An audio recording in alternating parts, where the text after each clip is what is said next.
Everybody doing? How's everybody doing, man? It is your boy West Coast with the three amigos of cowboy content, man. Here to bring you guys your daily dose of cowboy content in an uncut way and no way that anybody else could bring it outside of us, man. So I got your boy West Coast in the building, and along with West Coast, man, I got that boy HTM from HTM Sports, and then I got my guy Landlord from Alabama, which is spelled Alabama. If you didn't know. I'm You just saying, got it. you might not know. You know what I'm saying? But yo, fellas, what's up with y'all this morning? Man, living righteous, my boy. Just want to feed the street with some of this Dallas Cowboy content, man. You know, it's Resurrection Friday, so we had to bring the streets back to life, man. I got to Yes, feed sir. the streets. What's up with you, You landlord? What's gotta good? feed the streets. Yeah, I like that song.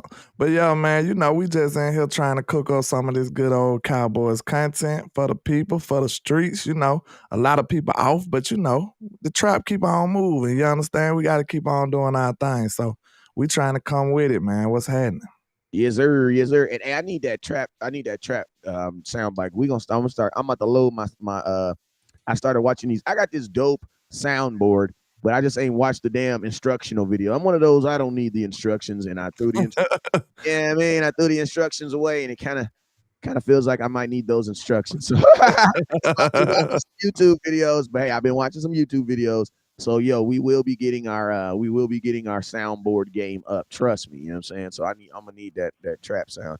I But got yeah, but yo, you guys already know whenever we goes live, it's always three things you guys must do.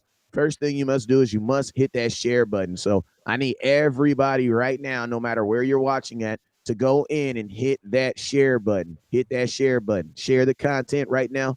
We sitting at 0 shares over on West Coast content. So I need all of you guys who are watching right now to hit that share button. And then the next thing I need you guys to do is what's called stars. What are stars? Stars are a monetary way that you can show the content creators that you rock with the content, that you watch the content. So on Facebook, they're called stars, and on YouTube, they are called super chats. You know what I'm saying? So I need everybody. What we're going to do is I'm going to say your name. As I say your name, I need you guys to hit that star button, and then I need you guys to hit that share button. You feel me? Now, also, I'm going to tell y'all this right now. On YouTube, the way YouTube is set up, I can only shout you guys out. We can only shout you guys out on YouTube if you guys actually say something in the comment box. So don't be a weird cowboy fan and just sit in the background, window shopping, not saying anything.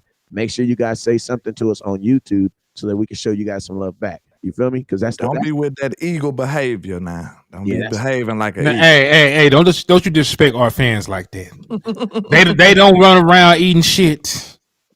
Please don't. That's true. Hey, that's true. Hey, but I ain't gonna lie though. I ain't eating shit, but I do want to feel so happy. At least I think about it. You feel me? If you get what I'm saying, if you get what I'm putting down, you know what I'm saying? I wouldn't mind being so excited. I feel like eating it though. But yo, man, let's go ahead and jump into it, man. Hey, man, on Facebook, I got my boy Joe Trantrina watching. I got Miss Rose watching up in here. I got my boy Dan. What's up with you, Dan? Appreciate you. I got my boy Bubba up in here. What's up with you, Bubba? Hey, landlord, let me know who's watching over there in the trap, man. Okay. Let's see who I got, man. I got my boy T Smooth TV in the building. I got You Got Us the Poet, Michael Lockhart, Choctaw Montana, DP Johnson. Hey, we in the building, man. Shout out to everybody rocking, man. Let's go. Yes, sir. Yes, sir. And then, hey, HTM, let me know who's over there watching with you guys, man. Yeah, man, I got T Smooth TV over here as well. Michael Lockhart over here as well. Also, I'm still doing the raffle, $5 per entry. All you got to do is send it to $ Henny the More on Cash App, and every entry will get you entered into a chance to win a Dallas Cowboy jersey of your choice. We're doing this from now to the 25th before I leave out for the draft. So if you want to enter and get a chance to win a Dallas Cowboy jersey, just send the $5 to the Cash App. Yes, sir. And also in the comments, make sure you guys put raffle in the comment box so that it makes it easier and for accuracy. Make sure you put raffle in the comment box on there. And if you send like $10, put two raffle. If you send $20, put 4 raffle so he can, you know what I'm saying, make this thing as easy as possible. Why? Because man, I got 4 people's winnings from the 49er game who never even sent me their address. You know what I'm saying? So I'm just saying, man. Also, put your address in the comment box. Make it easy as possible for us to get this stuff out to you. And then also to my person who won the umbrella, the hat, and the I still got the damn jacket. I gave away a whole Dallas Cowboys snow jacket, and the guy and the person still ain't sent me their address. So make sure when you guys send your raffle in, put your address in the comment box, and then also put your address in the comment box, and then also put how many times that you're sending that raffle. But go ahead, fellas, let's jump this thing off, man. Hey, real quick, shout out Tim Miller and Chris Hall. I see y'all. Shout out to everybody rocking, man. Miss Etta Lockhart. What's happening? Texas bred Cowboys. Let's get it. Cowboy Brian, Michael Archer. What's happening with everybody? But, we just jumping into content, man. I was thinking, with the departure of our brother, Mr. Ezekiel Elliott, we need to start thinking about the importance of the pass pro from our running backs. So we know that it's not a strong suit with the K. It's not strong with the K for Mr. Tony Pollard or Malik Davis. Do y'all think that's like a testament to some lackluster line play, or do y'all think it's just going to be a big time part of what we need right now? Well, I'm gonna put it like this. Around the league, there are running backs that don't quite, pass block very well, and then there's plenty of them that are good. They're still good. You look at somebody like Alvin Kamara, who doesn't really pass block at a high level. At this point in his career, he's not even asked to even try to do it, right? So like there are running backs that can't pass block at all. They're still very effective. But over here in Dallas, like even though pass blocking may not be the most important aspect of a running back, it's still important for us because of the offensive line play that we do have. So while you would like for the Dallas Cowboys to improve their offensive line play, because we've been towards the bottom of pass block win percentage for the last three seasons, if I'm not mistaken. This year we were like 28th. The year before we were like 23rd. So when you actually look at what we have going on, it's important for us. So until we actually solidify the offensive line, until they decide what they want to do with Tyron Smith, till they decide, what direction we're going to go with, who's going to be the starting offensive line unit to get some consistency. We need to get some kind of contribution from the running back and pass pro until we get that figured out. Yeah, I know you feel pretty strong with the K about it, Mr. West. So what you thinking about it, man? I see it like this. What other people do for their grass and what they got to do to get it green, is may not work for my grass and for my house and what I got to get it green. So even though there's a ton of running backs, I saw a comment. Someone said, he doesn't. People don't pass block like Zeke, but a lot of people don't pass block like Zeke. What if you said that same statement about quarterbacks? Like, a lot of quarterbacks, aren't winners like Dak, but a lot of quarterbacks, they don't win a lot of games like Dak. You know what I'm saying? Then what would that guy be? He'd be a non-winning quarterback. Then if you don't do those things exactly like Zeke or at a high level, then we can't even really, I'm not even trying to compare saying that. I'm not trying to say that like we're trying to compare guys to Zeke, but we're just talking about in that aspect. But as far as it being an indictment on the offensive line, it definitely an indictment on the offensive line. But at the exact same time, like the Cowboys, due to injury or due to guys just getting paid, because we had two guys just flat out get paid. They didn't, they just went to other teams. Yeah. When it comes to the offensive line, they're not aggressive about like replacing and having that high end talent. So, you can't discredit Zeke for being a good pass blocker, and because the team needed it. You know what I'm saying? Like if the offensive line, I think, was doing their job, we would have never known, how well Zeke pass blocked, except for on blitz packages. And to be honest with you, like when a linebacker is blitzing, a lot of times it's not even just about the offensive line being good. It's about the offensive line picking it up or the quarterback seeing it. You know what I'm saying? There's be times where defensive coordinators do their job. Listen to me, fellas. There's going to be times where defensive coordinators do their job. And they get paid too. Yeah, they do what? They disguise the blitz. Well, if they disguise the blitz and it gets through, not Zeke, Lord forgive me. The starting running back, whoever that running back in there has to then what? Kill his route or kill whatever his assignment is and pick up that blitzing linebacker. So a defensive tackle ain't blitzing, because the defensive tackle is always right there in front. It's always going to be a running head start. That's a cornerback, safety or a linebacker. Linebacker, yes. You know, theoretically, is always the offense pretty much at a disadvantage. You know what I'm saying? Because you know the quarterback ain't blocking nobody. So you know what I'm saying? You got 11 people against 10, basically. You know what I'm saying? So, you know, that's why the running back dude needs to contribute. But I just wanted to have a discussion of what kind of pecking order it is in running back though. Like, is it a deal breaker though? Because I know it's important. Because if they miss a block, that could be your quarterback. You know what I'm saying? He could be gone. So actually, maybe I'm not picking it up the way you laying it down. So like the pecking order, like would that be a deal breaker? On what? If you drafting a running back or if you're acquiring a running back, with him being lackluster in pass pro, would that make you say, "Oh, I can't have this dude"? Well, this is what I say. If I'm trying to use him this year, yes. If I'm trying to use him primarily next year, I might be able to let a dude grow. So you saying with the people we got on the roster, you hit pass pro go up in the needs right now for a running back you bring in? I mean, yeah, because the running backs that I have right now aren't known. They can't do it. Yeah, they aren't known for doing it. Yeah, none of them have the ability. And think about this: Stephen Jones said that he wants to pair Tony Pollard up with a strong brute, basically bruiser back, right? Yeah. Well, he said that after they signed Ronald Jones, so that means they don't feel that Ronald Jones is that guy that they're looking for either. Man, Ronald Jones don't even need to be on the team. But hey, shout out to Marquetta for the $10 donation. They got you 2 entries to the raffle, so you now have 4. So I appreciate you for the support and your participation. Shout out to you. Shout out to you. Hey, shout out to Thomas the Spurman too for the $5 stars on the Facebook too. So yeah, so I mean you're gonna have to equate for that somehow, and that's why I've made such a big deal about these tight ends, because when people think about tight ends, the only thing I feel that people are thinking about right now is, you know, them doing what Kittle does. But I really wish that people would go watch what Kittle does 70% of his game. 70% of the game, George Kittle is not running down the field catching routes. You know what I'm saying? 70% of the game, George Kittle is on the line of scrimmage or stepping off the line of scrimmage doing tight end things. Yeah, I told him I kind of look at tight end like a mix between O-line and receiver almost. You know what I'm saying? And think about this too. Part of the reason why George Kittle and Kelsey are so good at what they do is because, remember, as a running back on a play action, what do you pretend? You pretend you're getting the what? Getting the ball, right? Yeah.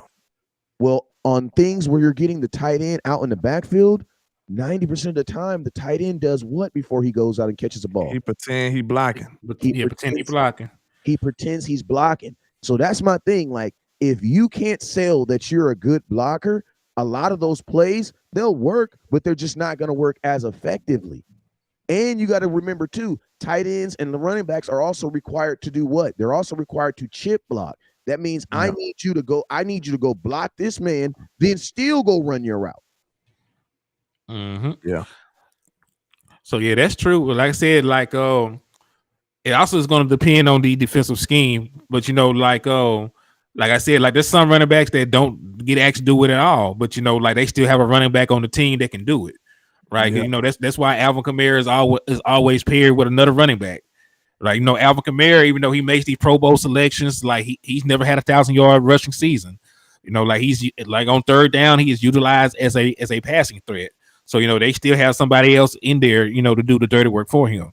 So, you know, it's really going to depend how the Dallas Cowboys want to go about it. Because, you know, either Tony Pollard is going to have to get better as a pass protector to be a true every down back, or they're going to have to get somebody to do the dirty work. And there's nothing wrong with either one, but you know, like it's still a skill set you're gonna have to do. It's like when you're driving a car, I guess, to use the analogy.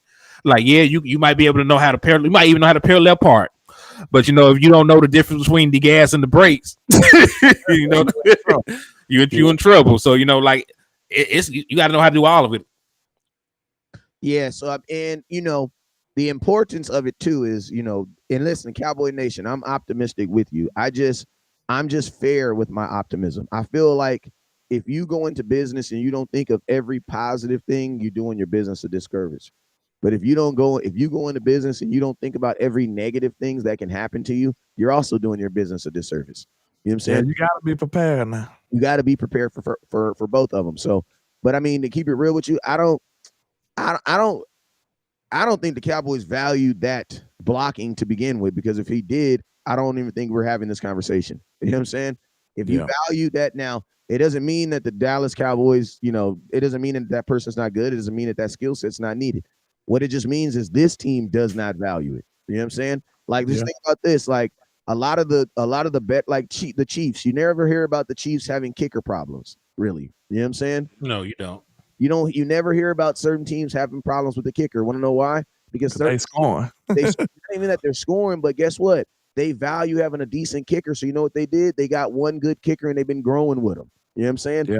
Cowboys, we change our kicker every year, bruh. Is that a sneaky need now that we talking about kicker? Are they gonna draft a kicker? Moore is your offensive coordinator. You definitely need a kicker. You think they're gonna draft one? Well, this is the thing. Like, I at least need a kicker that's gonna make the extra points. So like even so, what like, it's a lot to ask for your offense. Like, yeah, you just went and scored on a very good defense. Now you gotta get back in the end zone and go for 2 because the kicker can't do shit. You know what I mean? Yeah. So to an extent, right? Like, even if you don't have the world's greatest kicker, you at least need a competent one. Like, he need to at least make the chip shots. Well, that's a 7th round player. Honestly, I'm not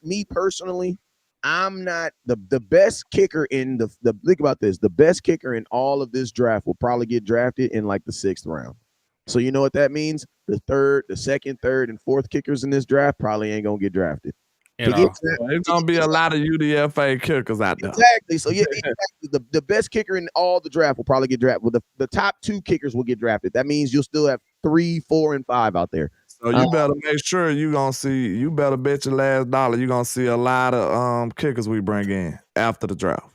I mean, hey, isn't Robbie Gold out there still, and they ain't got signed by nobody? Yeah, and think about this. There's also gonna be, after training camp is over, because we are a playoff team. So me personally, I don't want, even if you draft a kicker, what are we saying? We drafting the kicker so he can go out there and kick versus the Tampa Bay Buccaneers in a playoff game? Get the hell out of here, bro. Kicker is such a weird situation, man. Because where did you get them from? Like, and then because like the ones that's used, they be probably kind of, have emotional damage a lot of the times. You know what I'm saying? They might be in their head. They might have been good before and then fell off that mountaintop. So it's like, it's really iffy. They need to get a veteran and just stick with them. Like, you need to get somebody who was proven, because you either got veterans that was good or they was trash, because that's now they available. You know what I'm saying? I know, but see, that's the only thing that's kind of like the life of a kicker, though. That's what I'm saying. It's so weird. It's so weird. You're either Dan Bailey or you're Brett Mayer. Like that, there is, you know what I mean? Like, you're either I thought about Dan Bailey too. I'm like, we probably let him go a little too early. We let him go for $4.7 million. It was like $4.5 million or something like that. What's up with you, old dog? Appreciate you for the $5 super chat. He says the top 6 teams has a kicker except us. Facts. Yeah. That's Q dog. I thought that was, I was about to say he old dog off Menace to Society. My bad, Q dog. I didn't see the little thing at the bottom of your Q. Yeah. Q dog, that's a good point. You know what I'm saying? Also, the top teams also had really good. If you guys also noticed, the top teams also had really dominant tight ends too. So that's something we wanted to overlook. Nobody wanted to say nothing. West Coast said it millions of times, but Kansas City has a really good tight end. 49ers got a really good tight end. You know what I'm saying? Eagles got a really good tight end. You know what I'm saying? Like that's they don't have tight ends that are trying to figure it out. They have guys that are already established. And to be honest with you, everyone except for the Eagles have tight ends that are on their 2nd contract. That means these are veterans. These are established tight ends. Hold on, I think Dallas Goedert is on his 2nd contract, bro. He says, somebody says left and allows Schultz ain't dominating or wasn't. Okay, so did you watch the playoffs, Al Kareem Turner? Or did you go to sleep when Dalton Schultz? We scored 6 touchdowns in the whole playoffs. 7. Scored half of them. We scored 7 because we scored 6 in the first game, didn't we? Yeah. We scored 7 touchdowns in 2 games. Dalton Schultz scored 3. I want to know what was you watching at? And listen to me. You guys don't have to have any respect for what Dalton Schultz is going to do in the future, but you guys got to stop disrespecting him with what he did in the playoffs. I mean, not even the playoffs, because I know y'all don't like Dalton Schultz, but I'm the numbers guy, so I'm always gonna give you what he did production wise, and he had top 5 production these last 2 years. That doesn't mean he was hold dominant. on, no. Let me get this out. You are what your numbers say you are, right? You listen. If a quarterback threw for 50 touchdowns, you would say they were a damn good quarterback, right? So if a tight end, Patrick Mahomes. yeah, so that's the same thing. Right? It doesn't matter the name attached to it. So if a tight end is top in all of their, at all their categories at their position, then they're a top, then they're a damn good tight end, because he was over the last 2 years, he was fourth in receptions, he was fourth in receptions, he was fifth in touchdowns, and he was sixth in yards at the tight end position. So that's top production. So you may not like him, you may not think of him that way, but that was his numbers say he was. Okay, can I ask you guys a question? If Dalton Schultz was never good and Kellen Moore's system made him better, isn't that true about Ferguson? Let's just pause. You're saying the same narratives go for everybody. Let's pause for a minute, because I need us to grow, so we don't have to keep arguing about this. If Schultz, because Ferguson only played in one system. So my question is this: if that's true, then didn't it also make 2 tight ends who weren't even drafted? Doesn't that, to be honest with you, that proves my point even more. You know what I'm saying? That proves my point anymore. And then for people to be like, yeah, but Ferguson didn't even play a lot. Okay, so that made you help your decision on why you think he's going to be a starter? Listen to me, fam. Like, listen, what we're arguing with this, and this is why I don't want to have, that's why I hate having this conversation, because there are fans that are arguing production, and there are fans that are arguing projection. The only difference is most of you guys don't know the difference. The thing about it with me is, like, I ain't too mad about it, because I know, like, I'm not Ferguson. I know what Schultz was. I respect what Schultz was. But the thing about it is, like, you know what I'm saying? We had that discussion before. We're going to have to do something. But I'm with y'all if the Cowboys draft a tight end at 26, sir, bro, if they we marching. Because that'll mean, like, hey, that was y'all absolutely right. That would have made absolutely no sense at all. None to me. If you let Schultz walk and then draft a tight end at 26, that makes no sense to me. So, okay, if that happens, hey, we ride. You know what I'm saying? We're going to have to ride on that one. Yep. And I'm gonna tell you this right here. If the Cowboys draft a tight end within the first 3 rounds, because you got to think like this, Ferguson. I lose my shit. If the Cowboys draft 3 rounds, listen to me. If the 26, no, listen to me. I'm trying to see what Hen said, because he said he'll lose his shit. Oh, at 26, listen, we're gonna be at the draft. I might try to run up there and tackle Jerry. listen to me. I'm going crazy. Because Dalton Schultz was a 4th round pick. Mm-hmm. Appreciate you, Q-Dog. If the Dallas Cowboys draft a tight end before the 4th round, he is your starting tight end. He is your starting tight end. If you draft a tight end between rounds 1 and 4, he is your starting tight end in 2023. You want to know why? Because he makes double what the other tight ends make. Maybe more than double, because that's a 4th round pick. That's way different money than being a top 26 pick. Think about this. Listen to me. And I'm gonna tell you this right here. For all these athletics people saying Ferguson is stronger, listen to me. No, that stuff is not true. Ferguson did not test hard. Dalton Schultz had a faster 40 time. He had a faster cone time. He's taller. Like, listen to me. You guys have literally sold yourself on an idea. And I'm going to tell you guys this. The crazy thing about it is we're using stats to prove what Dalton Schultz is. You guys are using attributes to talk about Ferguson. He's stronger. How do you measure that? He's a better catcher. How do you measure that with 19 catches? How do you say 19 is better than 68? That doesn't make that's what I'm saying. You guys, we're using so much eye test. And I'm going to tell you, this is the exact same thing that got y'all in trouble with Jalen Tolbert.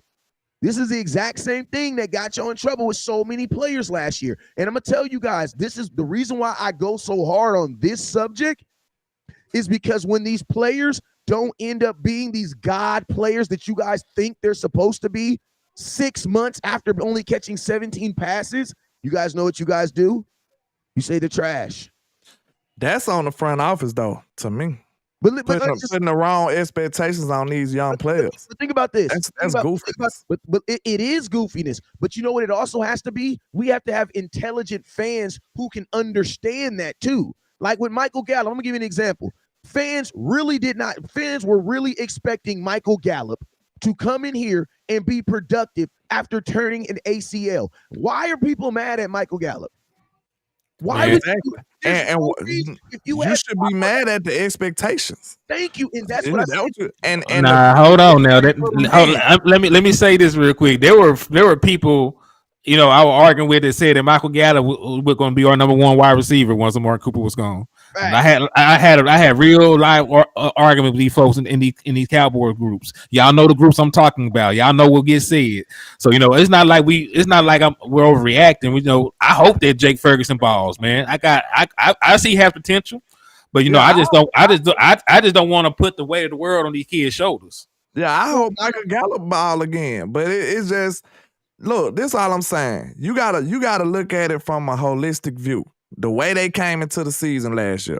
When you look at they go back to what we discussed the other few shows ago, those bets they made. They made a bunch of crazy high roll or push all the chips in the middle of the table type bets. They went to Vegas with a bag and didn't care about the results. They betted on CeeDee Lamb. That was risky, honestly. Like to replace Amari Cooper with CeeDee. Now, we love CeeDee, but I'm just saying, we never seen it before. So it had to be a bet. Like you saying, okay, I'm projecting and I'm betting. We seen him be productive, but we haven't seen him going up against number one cornerbacks being dominant. You see what I'm saying? And this is the thing. It was a better bet because even though Amari Cooper was on the team, CeeDee Lamb still led you in yardage. So it was a better hedge bet than I seen this much. I seen 2 years of CeeDee Lamb. The last 2 years he had 2,000 yards, this many touchdowns, did this, did that. I can bet on that and more soundly than I can. Well, I got this from this tight end, but these guys right here got 17 catches. You know what I'm talking about? So let me go over the other ones.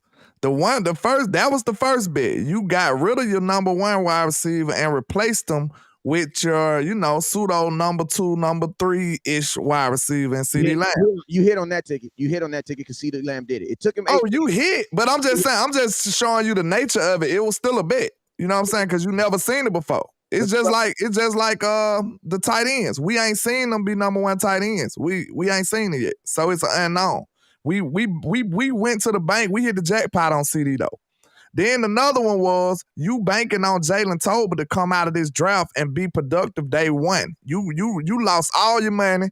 You had, you know what I'm saying? You couldn't even get back home after that bet when you left Vegas. Okay, you lost on that one. Then the other bet was you betting on Michael Gallup to be Michael Gallup way sooner than he probably should have been. So that's on you too. You know what I'm saying? We lost 2 bets this year, and we still did pretty good. This is what I'm telling y'all. Like, we still got to the second round of playoff. We still was impressive. We still was a number one offense. But somehow, some way, Dak Prescott trash. Hey, but that is crazy. I'm gonna tell you something though. The reason why I don't get excited about it though, what you said, because we lost to the same team. So yeah, but we technically got worse though. No. But listen. This is what I'm saying though. We can say all that if we want to say, but you still lost to the same team playing the exact same style of football. So think about this: the Cowboys didn't really get better, bro. We had the exact same record from the week before. Like, we didn't actually get better from. We did, like, literally. We went from having $50 on our account to taking that $50 out of our taking that $50 on our account and putting it right back in the account. We still had $50. We had the exact same record. Our offense produced basically the same. You know what I'm saying? And to be honest with you, if you think about it, we lost in the exact same manner. The only difference was this year, the defense actually, for the most part, stopped the run. They did their job. 2021, we couldn't stop the run and we couldn't score. 2022, we stopped the run, we couldn't score. The same thing was still there. So it's like my defense, I can't, if I'm looking at this as a holistic, I can say the team was the same because they had the exact same record. They got a game better. Think about it though, Wes. Everybody said we was worse when we let go Coop. They was like, man, we gonna win 9 games, 8 games. We technically got worse. Exactly. We did. Exactly. But I'm gonna tell you, like, I'm gonna say this exact same thing though. That's what fans said. You know what I'm saying? Fans aren't the gauge of truth. You know what I'm saying? Like, that's not But I'm saying we all felt like we lost some though. When Coop left, we like, dang. Yeah, I'm not arguing that the team get worse. I'm saying this. The standard of winning 12 games was not even good enough to get you a home game last year. So it's like, we can't, like, I'm excited, and I'm not about to say that last year was a failure, because it's not a failure. It wasn't a failure. But I'm going to tell you this like this. The stakes are higher now. Why? Because now we're trying to go to the playoffs for the 3rd year in a row, something we haven't done since 1996. So it's like, last year was the first time we went to the playoffs back to back, something we haven't done in 10 years. Now we're trying to do something since the last time we won a Super Bowl. And think about this. Think about, when was the last time the Dallas Cowboys had 3 multiple seasons of 11 plus wins? We haven't had in that the 90s since 96. So it's also Q Dog sent one of y'all super chat. Appreciate you, Q Dog, super chat. That was West Coast. Sorry about that, Q Dog. I be on my. Hey, listen, man. I be cooking and I be mad. I'm not mad. I don't see it. And I apologize for that. Shout out Jameson Taylor. Hey, real quick, Father, in the name of Jesus, touch everybody that's in and out of doctors' offices, Lord. Touch them, heal them, Lord. Touch them financially, mentally, and spiritually, Lord. In Jesus' name I pray, man. Jameson, I saw your request for prayer, man. I was just cooking. I didn't want to, be rude, because when you pray, it turns the mood a little bit. You know what I'm saying? So yeah, I got a something, something that kind of put a damper on my morning too. So one of my son's friends got struck by a car this morning. So, it's kind of it's rough over here on our end. So yeah, we need them prayers. Father, in the name of Jesus, I come to you right now, Lord. I lift this young man up, Lord. I lift him up right now. I rebuke any spirit that is above him right now, Lord. I ask you, Lord, you touch him, Lord, and you raise him up, Lord. I ask you, Lord, that you comfort any and everyone, Lord, that is affected mentally, physically, or financially by this situation, Lord. We touch it, Lord, and we praise it, Lord, and praise you, Lord.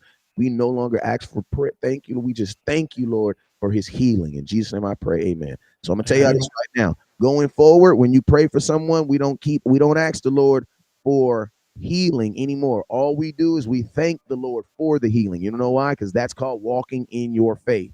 You know what I'm saying? So we now thank the Lord for his healing. You know what I'm saying? I thank you, Lord, for healing that young man. I thank you for healing him. We got to be blessed, man. That was a 13-year-old little girl.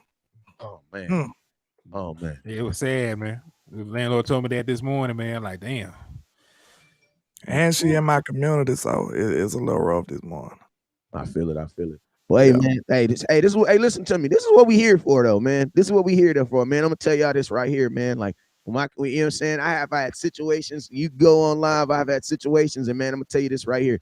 This content is what has been therapy for me. You know what I'm saying? Like, there be a lot of times, man, more times than y'all know, that I literally just be getting my ass whipped over here in life. And Henny will hit me up. Yeah, it'd be rough. Why don't we just go live, and then you ain't got to think about it for at least an hour and 15 minutes? Talk it out. Yeah, at least. But just to slide back up into it, man. I'm gonna tell y'all this right here. The tight end position. The number one thing that has to happen with the tight end position in Dallas is the value of it has to diminish. Because no matter what we do, we are not in a position to have anyone catching 71 passes and like 31 first downs. We're not in a position to do that. Yeah. You know what I'm saying? So if you only have a little bit of sugar, you might not be able to make Kool-Aid. You might want to go make some sun tea or something. You know what I'm saying? You might want to go do that, but you need to check your sugar first to make sure you can do that. Go ahead, Henny. Only thing I was going to say is, because you improved your wide receiving core so much is with the acquisition of Brandon Cooks, it should be a wide receiver centric passing attack, because you theoretically you got 2 number 1 wide receivers. Brandon Cook even last year was a number 1, right? And throughout the entirety of his career, he has been a number 1 wide receiver. CeeDee Lamb is an all pro. Hey, shout out to one. He just sent y'all a $5 super sticker. Oh yeah, we appreciate that, to one. Yeah, so like. Yeah. So, because that is your strength now, you need to utilize it. Because remember, like Jalen Tolbert, he was a top 100 pick last year. And the way I view it, if he was in this year's draft and we didn't know his name, but I just came to y'all and said, hey, man, I seen this guy, coming out of South Alabama. He's 6'3", run a 4.4, had over 1,400 yards. Y'all be like, hell yeah, I want him. Well, you already got him. He on your team right now. That blind resume. And then I ain't gonna lie, man. I ain't, like I said, bro, I'm standing on the hill. I don't care what nobody says. I'm not giving up on a kid after 1 year. I'm not. Shit. I'm not. Y'all can't bully me into a different idea. I'm not. I believe he can do something. So we're going to see if he get his opportunities and then fail again, then we can have a discussion. But I ain't going to lie, man. I was watching film last night. He ran a couple routes in that Bears game. This boy was coming off the line explosive. Like, no lie, I promise you. And running decent routes, man.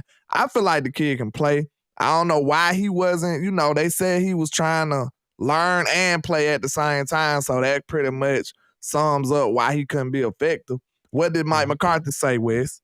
He said, basically he was like, you can't play fast if you reading and all this goofy stuff, right? Mm-hmm. You can't play fast. I play wide receiver. Like, if I'm sitting up here trying to decide what I'm finna do and read a defense, like, you ain't gonna be able to be as surgical as you want to be with your route running and stuff, as precise. You thinking too much. Then you a rookie. You already thinking about you coming into the NFL going up against pros. You thinking about that. Hey, real quick. Hey, Taiwan, I appreciate you for the $5 donation that actually got you into the raffle. So you just earned a spot in the raffle for the Dallas Cowboy jerseys. Appreciate you for the support, brother. Yeah, and also I'm gonna tell y'all, like, I don't want to have the stickler. Your rookie year for any team, any player is looked at as a development year. There isn't no failure or win or loss when it comes to your rookie season, just because this the NFL. Shout out to Brittany. Hey, shout out to Brittany. Shout out to Brittany for the Cash App, and then shout out to Brianna for the Cash App. Appreciate you, both of you ladies, for the Cash App. But man, I lost my chain of thought. What were you talking about? Oh, you were talking about Jalen Tolbert. Oh yeah. I'm gonna tell you this right now. There's two positions that I can trust the Dallas Cowboy on. Because think about this. When I say these positions, I just want y'all to think for 5 seconds. Because 10 seconds is like 30 seconds when you're online. 3 seconds, so it'll feel like 10. I'm gonna give y'all two positions. The Cowboys, for the most part, I need sound bites, man. They don't miss. I don't know why mine don't work on here. Let's see. Hit it. Yeah, I heard that. Hit it. Yeah. There we go. Sound bites, just dropped a nuclear bomb on me. So what you saying is we on the West Coast in the liquor store by the trap. Trap. Yes, sir. We lit. I ain't even know that. Theoretically, all you have to do is have your sound bites on your same sound, and I should be able to hear anything. Because I know I tried it before and it didn't never sound right. So theoretically, guess what? That means you guys can take phone calls too. So I can pull up the phone right now then. I ain't about to do that right now, man. He crazy that Cowboy, man. I only got like 10 more 30 minutes. Well, you might be able to get on the lines for a minute. If we work for the people, Wes. Now we work for the people. Now, if they want to talk, they gonna talk to West Coast now. And you better not cuss them out either. Oh man, I'm gonna give them what they want. Yeah. Joe said it sounded like someone shooting in the liquor store. They shooting up the liquor store, ain't it, Joe? Hey, shout out to $5 super chat. Shout out Q Dog. He says Austin Hooper has productive and could have had him for $2.5 million. Like LV did, Las Vegas did. That is cheaper and better than tight end in the first 4 rounds. Dumb. Damn, we can definitely get a veteran tight end and a veteran linebacker still out here, man. They might be trying to wait until after the draft or something. Because everybody's price gonna go down after the draft. You know that. It's gonna be like the thrift store. He also says the top 6 teams have a proven pass catching tight end and blocking tight end, except the Cowboys. We have prospects. They're proven tight ends and free agent. West Coast talk about it. Appreciate you, my boy. Hey, man, I appreciate the support. Listen to me, man. I don't ever want to be the guy pissing on your yogurt. I just want to be the guy to just let you know. I just want to be that uncle that, what's up with your auntie Regina Green? I just want to be that uncle to just always remind me that them girls out there, they like you more when you got a nice car. That's it. And they like you Yeah. less when you don't. That's it. I'm always keep it real with you.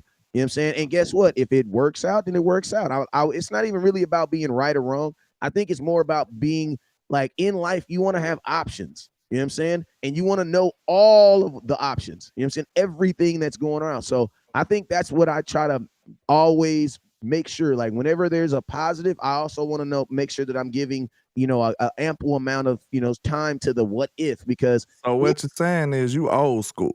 That's what it sounds like. Cause look, the young guys, they just tell you the glamorous side of trapping and stuff. You know what I'm saying? That's trap. School players like back in our day, they tell you the grim side of it too. You know what I'm saying? So you want to tell both sides of the story. That's realness. Hey, a new trapper gonna tell you go get that Bentley. An old trapper gonna tell you go get a lawyer. He gonna tell you to get your money and get out. You feel me? Like, you know what I'm saying? Like, you feel me? Like that's the difference. So I mean, and to be honest with you, it's like, in this blogging game, unfortunately, fellas, the latter is what usually happens, man. Like, tell me, how many times have we been like, this guy's gonna be good, and then he actually does it? You know what I'm saying? A lot. And no, I'm not saying, listen, excluding first round picks, like that doesn't really happen very oftenly. I'm gonna tell you what happens is usually we don't know who guys are, and then they play. You know what I'm saying? But there wasn't this mass attention saying that when Dak got drafted, oh, he's gonna be great. No, they're not saying that. That's typical. The NFL is the quintessential man football league, and it literally feeds out young kids. Like, it's harder for a rookie to make it in the league than it is a veteran. And you would think it would be flipped. Why? Because it's more athletic. Rookies are more athletic, but that's not the truth. This is a veteran league. You know what I'm saying? Yeah. So that's why I say, like, you want to have, and there's this thing called veteran savviness that we always want to be having, because when you get in the playoffs, man, listen to me, man, like, it's X's and O's, but it's different X's and O's in the playoffs, man. If we get like 3 people say something about the car, we'll call. But Cleveland just asked about it. Yeah, if somebody asks me about the trap, it is basically a running joke. You know what I'm saying? When I first started, I looked like I was bootleg, looked like I had the extension cord going from the neighbor house to my house, stealing power. I looked real ratchet out here. So, we just kept it going, you know what I'm saying? Even after I upgraded a little bit, I just kept saying trap, because it looked like I was in the trap broadcasting. So, it's just a running joke on my channel. Hey, but the trap is, listen to me, the trap is simply anywhere where you engage in business, where you were sat down focused. You know what I'm saying? So if you sitting at your office right now in that little cubicle, in that little 4x4 cubicle, your neighbor keep puting and you can smell it through the thing, that's your trap. Your trap just where you making your money at, that's the trap. You know what I'm saying? Hey, if you over there at selling fruit down there by the corner, and you got your phone propped up and you selling the mangoes and the strawberries, and guess what? That's your trap. Yeah. You can trap in the corporate world too. Wall Street trapper. He got a big platform. He trapping off the stocks. You know what I'm saying? So that's all it is. That's all it is. And then, hey, so let's go. So I think we didn't beat this subject up enough. I have concluded this. Listen, I want the tight end role to diminish, so that the need for it isn't as much as a value. So I got 1 second. Shout out to Cowboy Brian with the $10 super. He says, I'm with you on October. I'm not giving up on him after 1 year. If we don't see progress this year, I might think different. Yeah, get a man a shot. But Wes, you made a good point about like the importance of the tight end. That's up for question now. Because I think Mike McCarthy gonna utilize it differently too. You know what I'm saying? Because Dalton Schultz was a big part of this offense as well. So I understand the concern. You know what I'm saying? I understand the concern, like, how we going to get these plays? But like I said, we had a conversation last night. You know what I'm saying, man? I ain't going to lie, bro. I'm still kind of high on Dak because he get busy in the slot, bro. Like that. I ain't never seen Dak with a slot and not get busy. Go back and look at his history. And listen to me, And I wish I had a guy that was known for numbers that could like that like could just tell us one day. That Like, would be outstanding, Wes. this landlord, listen to me. Like what he'll do is like he'll find out like what's the average tight ends, yards and receptions that they had in like this in with Mike under a Mike McCarthy's offense. Like that'll be dope. He'll be like a human computer, like any type of thing. You just, you know what I'm saying? I already looked it up. I don't know why y'all playing with me. Y'all know I already looked it up. Quit playing with him. Trap. Hey, in the trap though, you know who that person is? In the trap, you know that person is? That one smart little cousin. Like we all hey, listen to me. When I said that everybody had that person popping my head, what? That smart little cousin in the back room. You know what I'm saying? Y'all now, if you say Snowfall, I was just about to say, Snowfall, they got the little computer whiz dude. Dude in the hood, the smartest dude in the hood, the one dude that they knew for sure knew how to count. What they have him in the back with that money, and he trustworthy. And exactly because he know how to count. You know yeah. And think about this: if he steal it, he gonna do it in a manner so smooth that you ain't gonna notice it. So he's smarter than you, son. You gonna have to take that. Hey, that come with the good and the bad. You gotta take that. But yeah, man, I really think that Mike McCarthy gonna switch up the necessities that we have. And like I said, I would like that numbers guy we was just imagining to look up Dak slot numbers too. Cause cause landlord just made a nice little argument. I know y'all sad about Schultz being gone. Well, hold on. Hold on. I'm gonna say something right now. You do realize that CD Lamb, plays majority of his snaps in the slot. And last time I checked, he was an all-pro last year. Exactly. And then when he was just a plain old slot, what'd he do? Then when you had this guy named what his name? Randall Cobb, what did he do? Got paid. What did Cedric Wilson do? Like it's a lot of people that that be cooking, bro. That be cooking. Listen to me. I'm gonna tell you this right here. With everything you're saying, CeeDee Lamb should have 1,800 yards this year. Man, CeeDee finna go ballistic, bro. Because we really underselling how great and dynamic that duo was last year, bro. Dak to CD went crazy last year. And about this. Now he's going to have to force some throws to CD. And to be honest with you, I want him to. That's why I said this statement the other day, and everybody was like, "Oh my God, West Coast, there you go saying weird stuff again." Listen to me. Landlord, you're a wide receiver, bro. You gonna have to. Jerry even said it himself. Listen to me. If a dude's open, sometimes you gotta throw the ball, man. So you know what Jerry was saying? Jerry was saying, bro, we not tripping up no damn interceptions with our defense. I was just about to say, well, see, you could tell when real football people in the room. Because I was just about to tell you, like, okay, if you want Dak to do that, you're going to have to understand, it's you got to take the good with the bad. Because look, why you think Romo was like that? They empowered him to do so. Romo did not care 1-0 inch of a to throw the ball at Dez or T.O. Romo was gonna throw that ball up there and let his player go make a play. That's what said. If you're not throwing interceptions, you're not trying. That's the definition of a gunslinger. And you know who got that out of Dak though? But Dak kind of the great medium because he can be a gunslinger and still make a little more smarter decisions. You know who got that out of him? Kittner. Kittner let that boy let it fly, and we seen that's when Dak trajectory started going up to me. 2019 season. And John Kittner told him, and he said this to the media. He said, because everybody, this was the year that everybody was saying that Dak was throwing all these interceptions. Oh my God, landlord, we literally just talked about this it was 1 o'clock in the morning here. So I just said that conversation was cooking though, low key. Literally and I was like, bro, see, when we're at the draft, instead of us having this conversation, we're just gonna go live. Yeah. And I was saying this, right?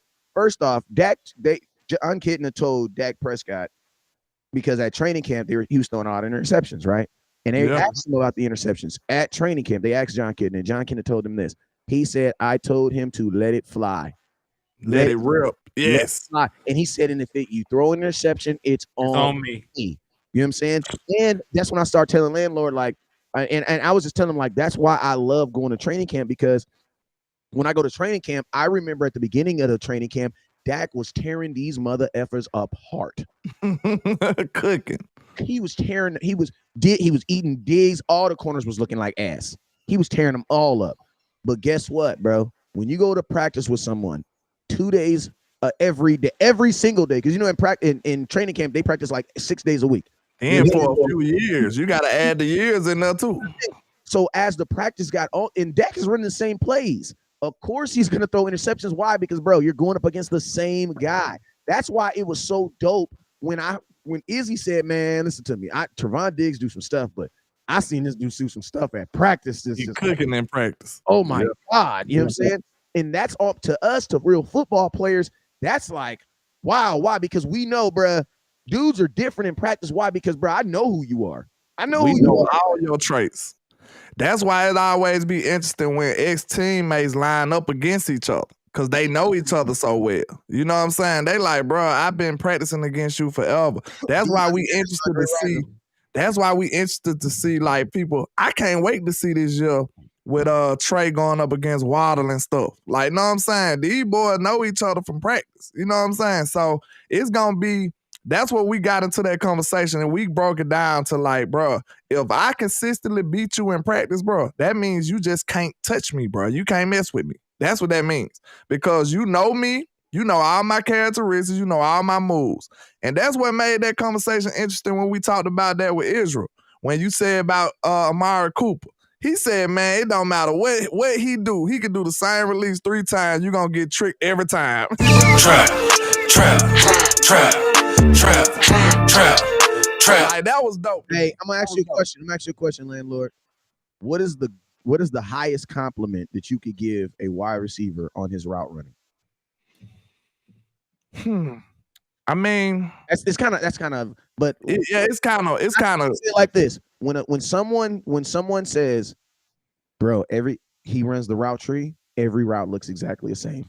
Well, yeah, that's what every receiver goal is. You want all of it to look the same. Every receiver coach in America right now, that's what they're selling parents on. Listen to me, I'm gonna teach your kid. When he runs a 9 route, it's gonna look like a 1. When he runs a 2 route, it's gonna look like a 9.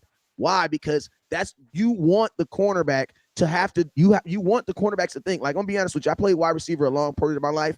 But then as I got older, I had to do what Izzy did. When I started playing semi-pro, I had to do what Izzy did. Like, bruh, these dudes is too fast for me. You know what I'm saying? Shout out to you, Goddess the Poet, with the 555 Super. She says, you miss 100% of the shots you don't take. I definitely want Dak to target CeeDee Lamb. I'm not scared of interceptions. Throw the down ball. Your son is in my thoughts, landlord. I appreciate that, Miss you Goddess the Poet. Thank you. Yeah. So and we all, man, absolutely. But it's, you know, and just Kenny on that point, like the defense that you guys have, you have a defense that had 50 plus sacks last year.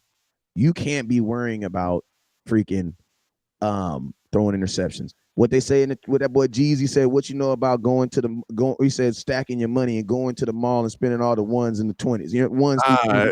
You know like, listen to me, like, there are gonna, when you bake a cake, crumbs are gonna be like, that's just the crumbs of it. It's the nature of the beast. Yeah. Think about this. If Tony Romo looked at Dez has 64 touchdowns for the Cowboys. All right. He has 3 with the Ravens. So how many times do you honestly think Tony Romo looked at Dez and was like, he's covered, F it, and just put it up there? Think about this. Every freaking highlight I can think of Dez, he has somebody on him. Yeah. Hey, shout out to Clebo for the $10 donation. Hey, I appreciate you. They got you 2 entries into the raffle. Thank you. And think about this: CeeDee Lamb's best, his dopest highlight of his career, Oklahoma. He got a dude on him while he's trying to one-hand the pass. Like, man, there is an aspect about like the crazy catches. Like CeeDee Lamb was an aggressive guy in college, But there's an aspect of his game that we just don't use. And that's his high point ability to just go do nasty stuff in the air. Because, bro, he did all that stuff in Oklahoma. Man, one of his craziest catches was that one in Minnesota. When I seen him make that catch, bro, I said, bro, he is him. I knew he was like that. Because, bro, that ball was so terribly wrong. It was so awful. When I seen him come down with, I said, oh, my God. I couldn't believe it. I ain't going to lie. I couldn't believe it. That was a terrible throw.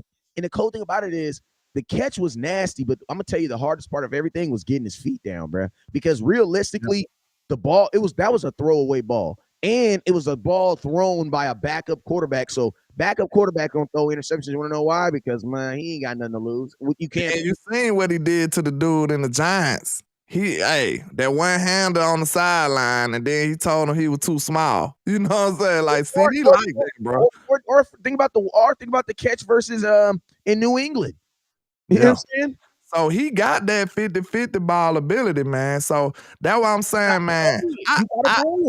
I gotta trust my quarterback, though. I ain't gonna lie. I trust that Dak is not gonna get rattled, and he is not gonna let the echoes of all these haters discourage him from being an aggressive quarterback. I don't think that's gonna happen. I think Dak is gonna be Dak, and he is gonna make sure he stay aggressive. That's what I'm looking at. Because this is a discouraging year. Far as interceptions go, this a year where Dak might be, you know what I'm saying? He could possibly be a little gun shy. But I hope he don't. I think he's strong enough mental-wise to he won't let that affect him. I think he will. And think about this. Even with the 15 interceptions, you got to the second round of the playoffs. So the playoffs didn't stop you from doing anything. You know what I'm saying? So that's why I'm saying right now, the type of defense that you have, you can afford interceptions. You can afford them.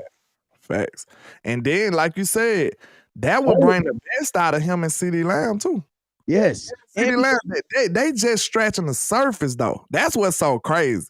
And, like, when you think about CeeDee's skill set, man, I don't even know who to comp him to right now. Like, who would you comp him to? He can do everything, bro. He can do everything. Like, CeeDee, he nice like that. The person out, like, he plays bigger on the field because CeeDee Lamb low-key turned into a running back. Like, he run like a. I mean, he doing running back drills, man. He doing running back drills right now. He runs like a running back, bro. He runs. Go look at his rushing yards. Like out of them limited carries, I think he got like 200 or some yards, and you know what I'm saying. He very productive when he get the ball out the backfield too. Yes. I mean, look what he did in return game. Like he got a return touchdown. Y'all forget that. Yeah. So you know he good in open field with the ball in his hand. So no, I would love for him to get more of those opportunities. That was his biggest attribute coming out of OU. And he breaks tackles pretty consistently too. Like he breaks tackles pretty consistently. You gotta handle like CeeDee Lamb he's definitely trying. Not even trying. He has made himself into one of those guys that he's a guy that's hard to tackle. You know? I ain't gonna lie, he sold me though, cause I ain't gonna lie. At first I thought he kind of had a little pretty boy vibes going on, but that boy play hard. He go put his head down. He took my respect. I was like, hey, see, he hard about it, bro. Like that. You remember we used to say hard about it from Wayne though. That boy hard about it, man. See, and speaking of that, man, he done improved his body. Like dude has gotten bigger every year. Like he can put on some significant muscle since he's been in the league, man. Yeah, and I'll say this right here, like, you know, everybody talks about the option routes. Option routes are going to be in football. That's just what it is. You know what I'm saying? But they need to go back to what they were originally designed for, tight ends. I was about to say, typically they're not done that often all the way down the field. Yeah, exactly. That's what I'm saying. They need to go back to what they're originally running backs and tight ends and slot receivers. You know what I'm saying? Because you guys real quick, shout out to Michael Autry for the $20 donation, brother. They got you 4 entries. I appreciate you. Shout out to you, Michael Autry. Y'all showing love today. That's what's happening. Mm-hmm. Hey man, so man, we've been on here for about an hour, man. Hey man, what else y'all? Is anything else y'all in the comments y'all got? I mean, we got some. We got some planned. We even talked about, man, because we were talking about the history of pick number 26, and if you go back even all the way down to 2011 to now, there's not a lot of guys that panned out at that particular position, man.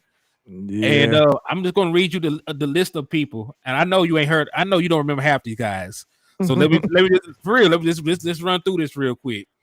2011, pick 26 belonged to the Kansas City Chiefs. They took Jonathan Baldwin. Do you even remember him? No. Absolutely not. 2012, Whitney Merciless got took by the Houston Texans. While he stayed around in the league, he was never a Pro Bowl selection, never, like a premier guy. Datone Jones he got drafted 2013 by the Green Bay Packers. He's out of the league at age. That's the homie. Don't be nice. That's the homie. I'm just saying, like he didn't really pan out like that, right? You trash. My finger slipped, bro. He said, "Oh my God, why he had to catch a stray like that?"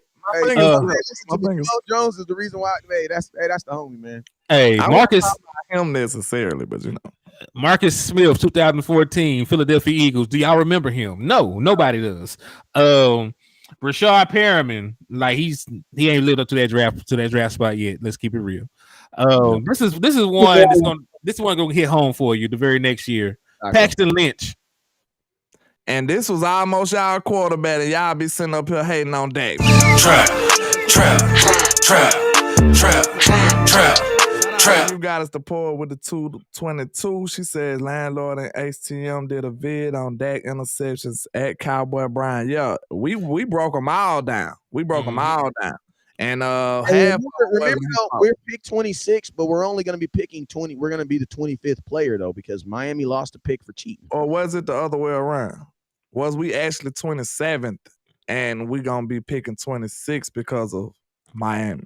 No, because I don't know. That's a good. I think we actually we don't go down. Miami just loses their spot. There's just going to be because Miami was picked. We go up. That's what I'm saying. Theoretically, we'll go up because we'll be like the 26th team picking.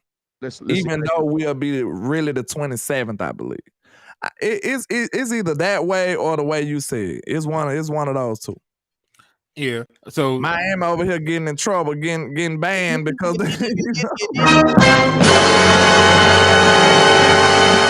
and then they dumb A didn't even sign the damn quarterback. No, they didn't even sign him. That you lost your whole first round pick and didn't even sign the dude. That's like man, that's stupid. Then we were 27th, but we are 26. Yeah, that's what I thought it was. Okay. Yeah. Then this other 26 pick, he's on the team right now. Tack McKinley on your practice squad. So some of these next guys, like 2018 up, they've been more successful. Calvin Ridley, but landlord putting this out. Can you really say it's a success when he's not on your team no more? You can't. Because like I told you, bro, like it don't matter how successful they are, how good of a draft pick or talent they are. Like I liken it to Henry Ruggs, man. You know, that's my Bama guy. This boy was gonna be phenomenal. He's just as good as Water, I think. But speaking of I gotta bring this up right now.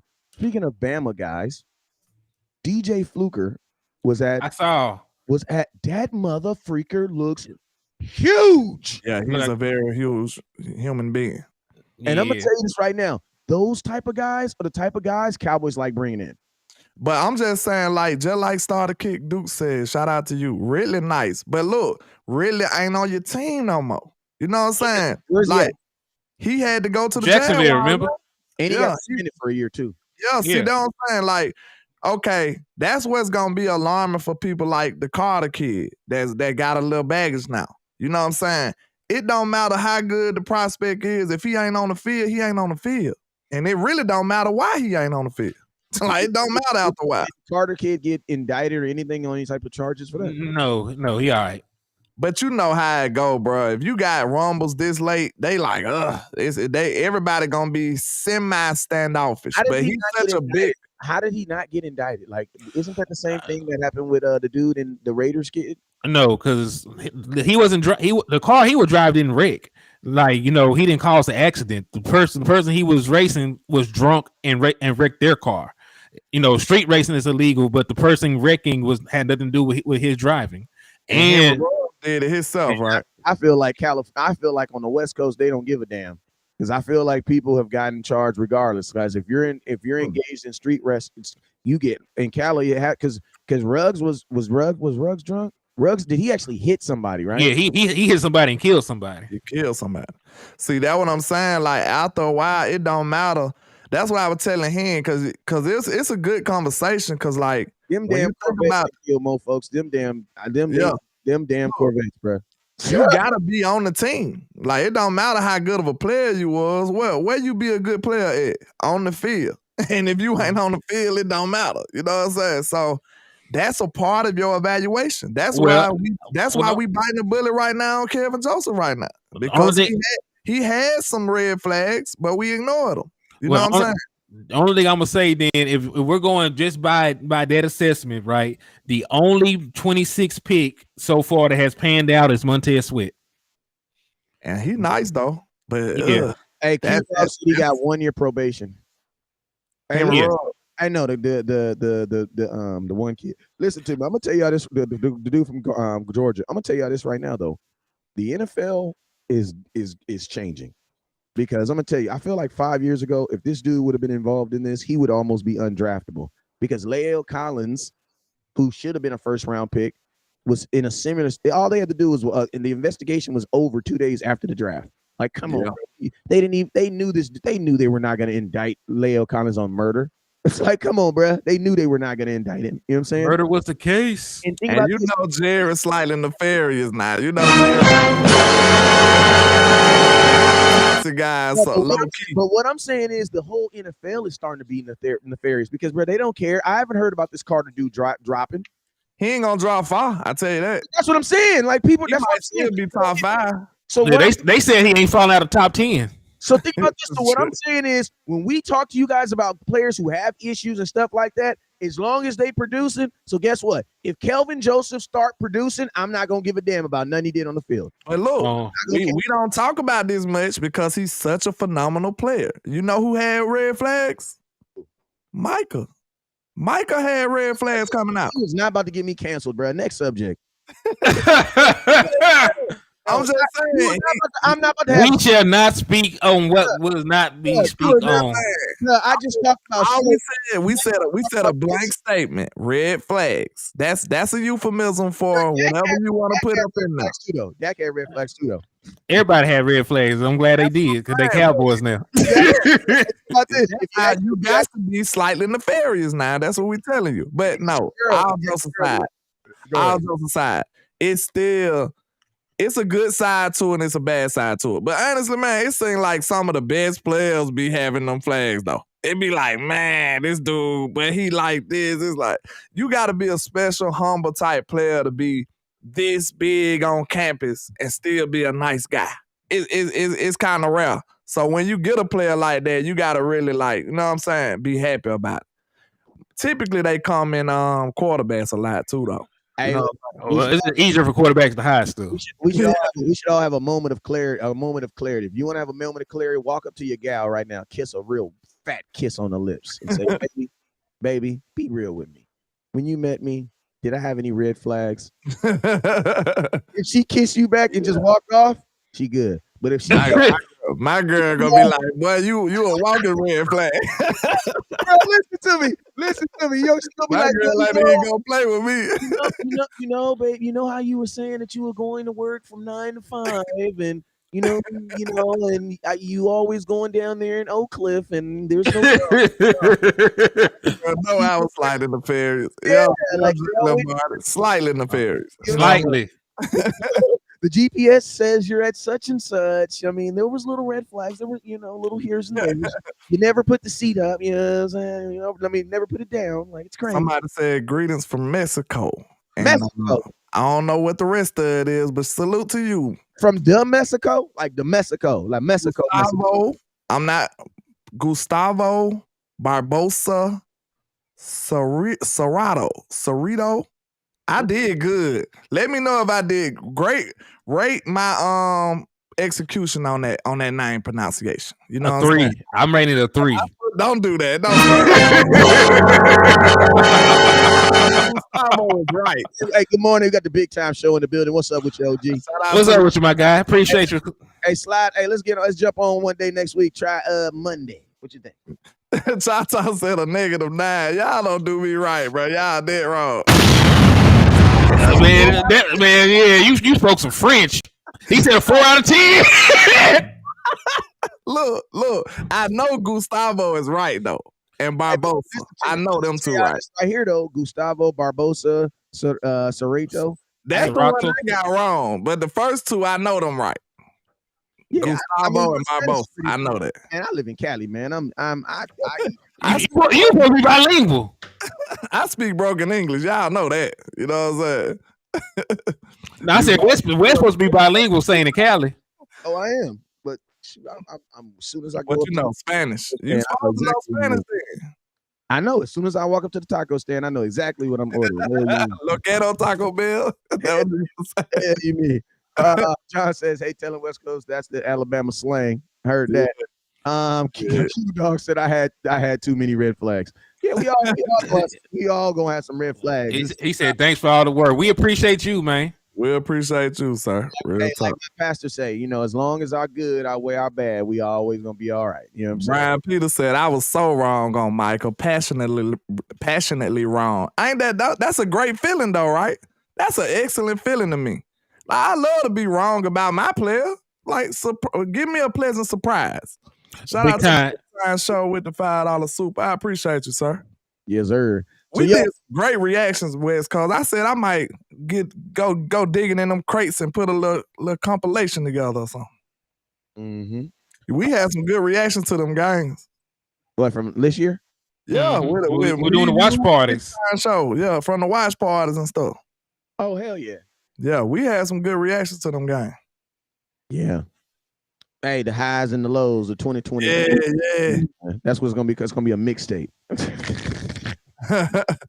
He said, "I'm from Tennessee." What is it? Tennessee. He from Tennessee. Oh, okay. Man, you know, right? We barely got Alabama now, so you know.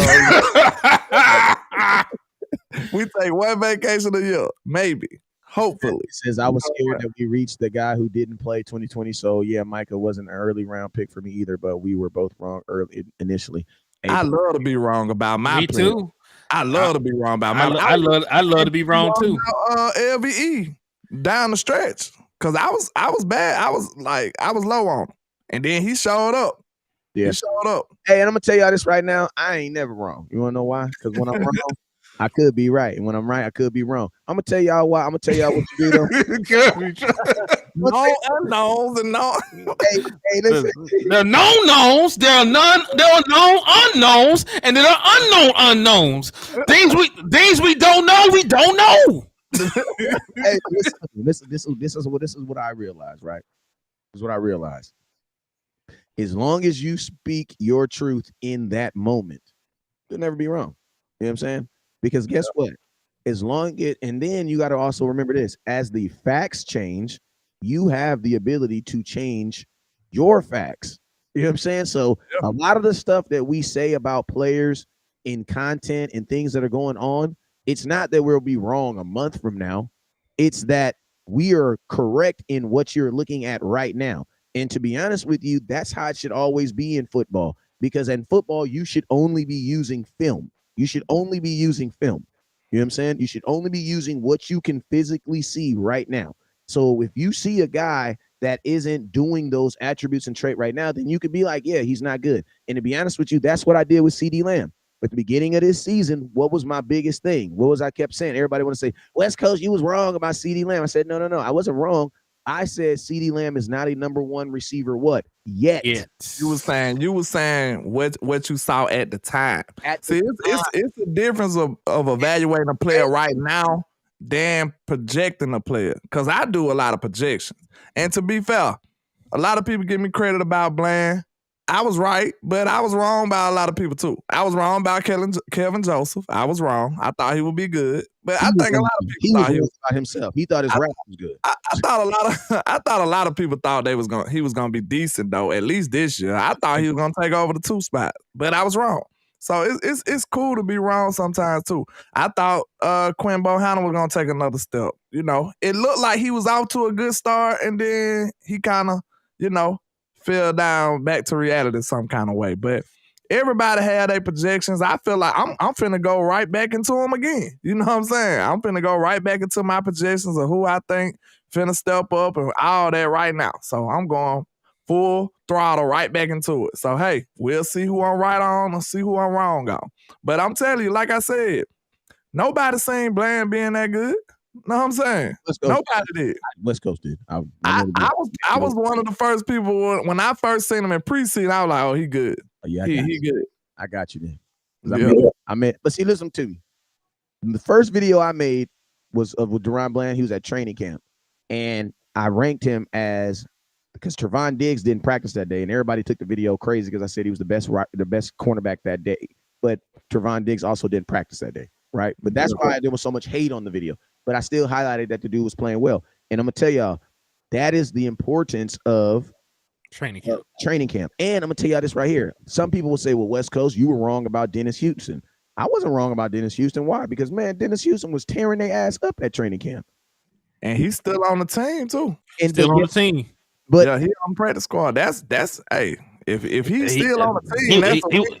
And he was just at Dak backyard, so he's trying. That's a win, really. That's a win. He was tearing their ass up. But listen, that's what we're always going to do, though. We're always going to talk about guys in the context of the now. So, if you're watching film right now and it shows that this guy should be doing these things, then you can say, I believe that he's going to do it. But then you give time and essence to happen, and guess what? You don't do it. It's not that you were wrong. You were looking at the film right then. You know what I'm saying? Lombardi said it perfectly. Just to be fair, he said the tangibles were there. It was the intangibles that we can't detect. You know what I'm saying? We don't have the luxury to go investigate everybody. You know what I'm saying? That's the thing that we don't have. That's the L that we gonna have to take. But the thing about it is, just like you give Mel Kiper and all of them people grace, you got to give us grace. You know what I'm saying? They got more resources than we got. They be wrong all the time. Yes, and Kiper. And y'all don't blow them up. You know what I'm saying? Y'all don't blow them up. When we wrong, landlord, you're wrong, and I knew you was wrong. You don't know what you're talking about. You don't say that on the Mel Kiper and them posts and stuff. They be wrong too. So we all human. We all gonna be wrong sometimes. Hindsight is always 20/20, like Jay Money said right there, man. So you absolutely right. But I stand on mine, though. You know what I'm saying? I stand on mine. I said this year, I like Damone Clark. I said that early. Damone Clark got on the street, on the field and outshined a lot of people, became a starter. Hey, that's a W for me. I said I like Devin Harper as well. We'll see how they go. But that's what I'm saying. We're always gonna speak of players in their current. You know what I'm saying? It's just like your kid. You know what I'm saying? I'm not out here putting a Lamborghini on lease. You know what I'm saying that my son's gonna be in the NFL. I'll come back in 10 years and come pick it up. I'm not doing that. I'm looking at my son right now in the sphere of what they are right now today. You know what I'm saying? And that's why I always want to push. But yo, man, I gotta get up out of here, man. We've been on here for about an hour and 18 minutes, man. Hey, landlord, let them know when you're going live again. Might be shortly, but it's gonna be later on today. We off. We having a holiday. When it's a holiday, you get special privileges and stuff. You know what I'm saying? So we coming back with it. But I go by Landlord from Alabama with the same handle on all social media. So holla at your boy, man. I appreciate all the love and support. Hit that like and share for the squad. It will not charge your card on all 3 channels, man. We need y'all support to keep this train rolling, man. So y'all look out for your people, man. Indeed, it's your boy Henny Damore reporting live from the liquor store. I appreciate you for coming over, getting drunk with me on this Cowboy content, and I always tell y'all to drive safely. But if you see an Eagles fan in the middle of the road, you have my permission to run they ass over. Good grief. Expeditiously. In an expedition. But I ain't got nothing to do with it. You know what I'm saying? Don't put me in. Allegedly. You said the hit. Allegedly. Well, hey, man. Hey, and you guys already know it's your boy West Coast, man. Make sure you guys have your notifications on. Don't forget, this is just the obvious, man. We are at draft countdown. We are at get on airplane countdown. We are in get in car countdown. We are going to the NFL draft. I can't wait to this draft, y'all. We I'm gonna be honest. lit. I'm We gonna lit, y'all. We I'm gonna lit. be real with you. I'm at the point now where I am, because I know I'm going to the draft. I'm tired of talking about it.